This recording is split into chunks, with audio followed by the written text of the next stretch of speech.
I would like to invite Irani to share how insurance particularly, is kind of bringing in a lot of good practices for us. So Irani, over to you.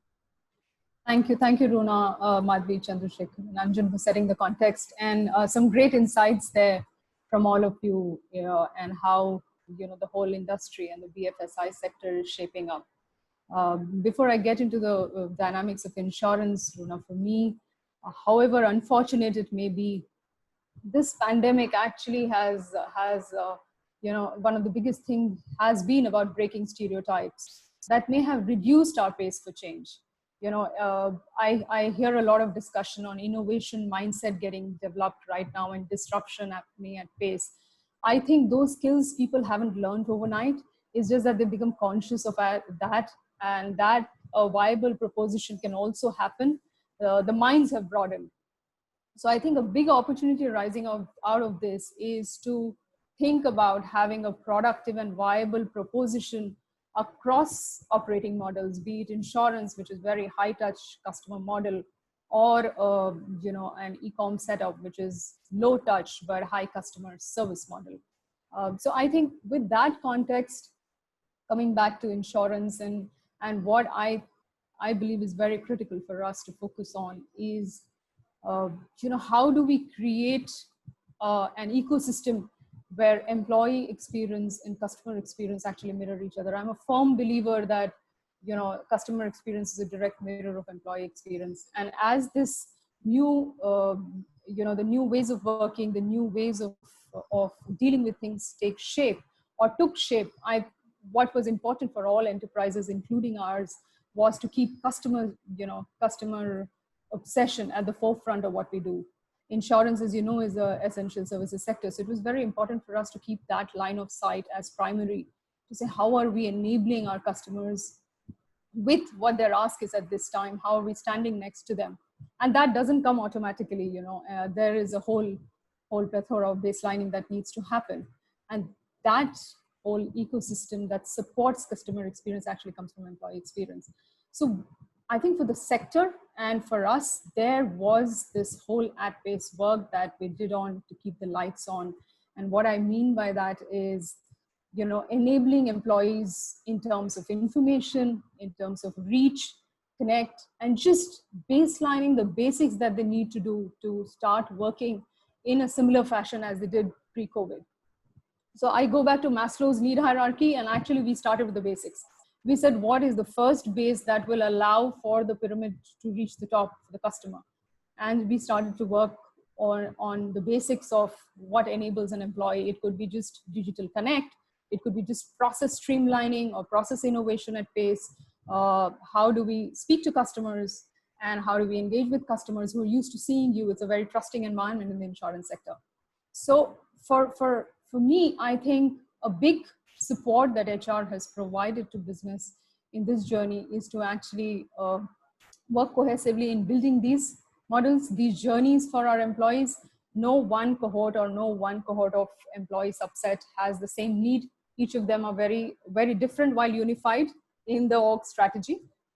So that one is and will be key even as we go forward. If the basics are not right, we can have the best strategy in place and we can put the best proposition in place, but the employees will be lost on how to achieve. So the important thing is, how do we make the new normal for them? The pace of change is enormous. Some leaders here, or some leaders run across levels, but some people are gifted with the skill of agility and adaptation and resilience. Not all are. So the second point, which becomes very important in these times, and which has been a focus, I think, across industries, is digital skills. And I heard all the esteemed panelists speak about it. Digital AI skills are a given right now, right? Everyone has to know that. But what sometimes we miss is the new ways of working, and the kind of adaptability and the resilience and the emotional stability that Madhvi touched upon, how that becomes very, very pertinent for supervisors as well as frontline people. Because you can have the best processes and best systems, but if you have a rejection and you don't know how to handle that rejection in a digital face-to-face interaction, it gets very demotivating for people. So more than the basics are digital, but more than that, I think leveraging the whole ethos of mindset, or of building resilience, of being able to cope with quick pace rewards to customers, coming up with situations which are out of the box, and how do you respond to it in the best possible manner. Those trainings and those learning skills become very important. We call it power skilling. So it's no more digital skilling or emotional skilling. We call it power skilling, which is a mix of all of that.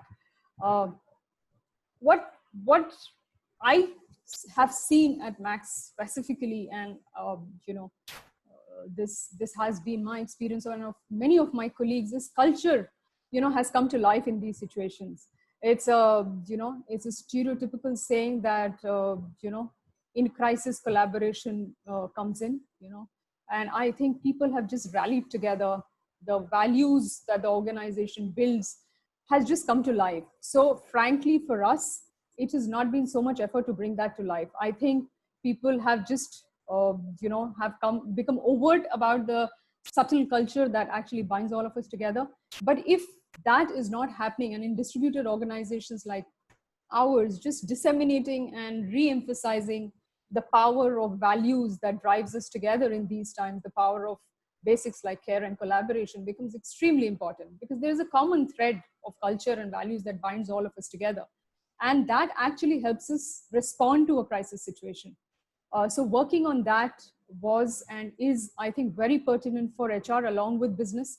HR is really not a culture custodian. I think the entire organization is.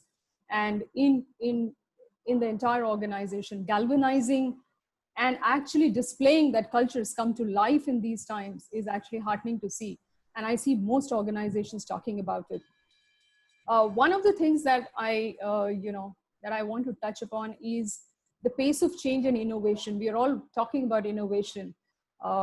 Innovation on big operating model changes, hybrid workforce models, redeploying skills is a given, but innovation at the basic level of having SOPs in place, and then going the next step, and then going the next step, but not just for here and now. So the way I think HR plays a pertinent role now, along with business, is to actually work on innovation for the longer term. We don't even know how long this pandemic is going to survive us.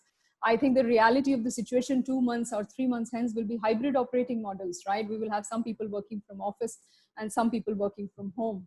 So what kind of ecosystem around us in terms of process, systems, governance mechanisms, customer interfaces work for us in this whole ecosystem, where we not just change for today, but also set up that innovation for the longer term, is the biggest opportunity. So in all the interactions and all the discussions that we talk about, and Chandrasekhar mentioned a very pertinent point about IT and HR actually holding hands together. And I personally am a big beneficiary of that, working hand in glove with IT on the kind of innovation and change that we want to bring about in HR processes, the HR lifecycle processes. And we are always playing devil's advocate to each other to not just solve for here and now and 3 months hence, but see if this process can be disrupted for the long term. So in a nutshell, if you keep all of this in view, for an insurance sector, coming back to insurance or even a branch banking setup, it is a business of trust. It is a business of high touch customer interactions. It has been an immense learning for HR function, for people leaders, for frontline staff. And one of the biggest things that we've learned is consumer behavior, and that consumers are also adapting. We always preconceive that the customer will not be ready to adapt, but we've seen them adapting. And when the employee adapts and the customer adapts, the magic of having a great customer service anyways evolves.